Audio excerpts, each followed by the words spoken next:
Hi, this is Tim Kelly from Breakthrough Insurance Group, and welcome to The Big Idea. As we continue some of our video blogs here regarding the benefits of permanent life insurance, I wanted to talk to you today about annuity maximization.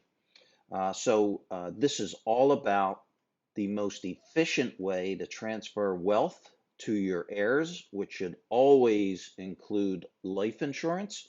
And so the ideal client for this is someone who says to you, I have some money in this annuity, and I'd just like to leave it for the kids. We have no intentions of spending that. We're just setting that aside for the kids. After we die, we want the kids to get this money. And so if that money is in an annuity, or also this works just as well if that money is sitting in qualified funds. So this works with annuities or qualified money, and your client says to you, I'm just setting this aside for the kids. You should immediately think about getting that money out of the annuity or qualified funds and into a life insurance policy. And I'm going to show you why. As you probably know, the money that's in the annuity or qualified dollars is going to be subject to both ordinary income and at some times will also be subject to estate taxes at death. So it is a very inefficient way to transfer wealth to your kids. So let's just take a look at what the solution is here, and that is what we call annuity maximization. It's simply an asset repositioning strategy, which means we're going to get the money out of the annuity or the qualified funds, and we're going to get that over into a life insurance policy where we're going to get multiple benefits from doing that. And so there's really two ways to do that. If the money's inside of an annuity, you can convert the deferred annuity to a SPIA, or you can take the annuity withdrawals systematically. So you don't have to convert to a SPIA to annuitize that contract. You can do that if you like to guarantee that income stream, or you can simply take systematic withdrawals from that annuity. You're going to take those annually to pay for the life insurance premium. So let's take a look here at a case study so that we can see exactly what kind of a benefit this can have. So this is a story of Sam and Maggie Malone. They're ages 65 and 62, both preferred non-smokers. They're in a 30% tax bracket, and they own a deferred annuity of $750,000, and it's growing at 5% annually. The cost basis in their annuity is 400,000, so that means they have 350,000 of gain in the contract.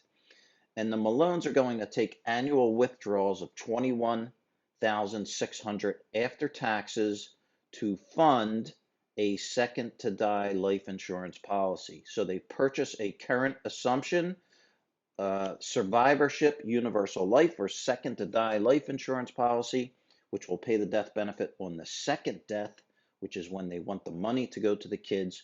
And that buys approximately 2.2 million of death benefit. So benefit number one is great death benefit leverage. They're paying 21,600 a year and they get 2.2 million in death benefits for those dollars. That is great leverage in the life insurance contract for them.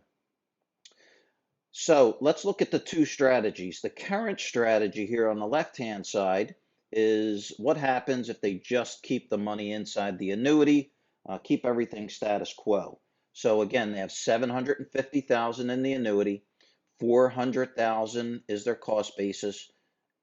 In year 30, the annuity has grown to $3.2 million, which is great growth, right? As an advisor, you look at that and you say, wow, that was fantastic. I did a great job for them.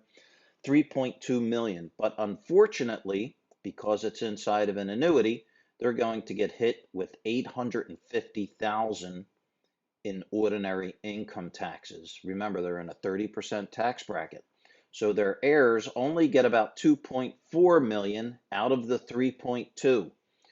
That does not have to occur. In fact, you can do much better for your clients with a very simple strategy. Let's look at the proposed strategy, which is to take 21 grand a year out of the annuity and use it to pay a premium on a second to die life insurance contract, and that will buy 2.2 million of death benefits.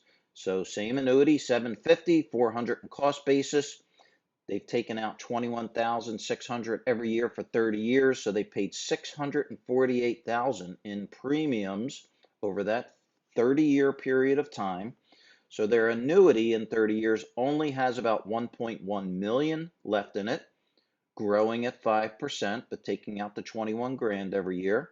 So their taxes will be much less, only about 200,000 as opposed to the 850,000 they paid when they kept everything in the annuity.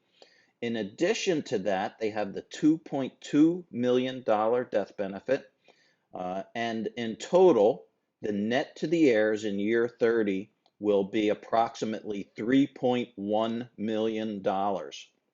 So that is an increase of 700,000 with a very simple strategy of getting the money out of the annuity and into a second to die life insurance policy. So again, these are the benefits of life insurance. Number one, great leverage. Number two, extremely tax efficient because that death benefit is income tax free. So if you'd like more information about this concept, please contact our sales directors, Vic or Tony, and thank you for watching The Big Idea.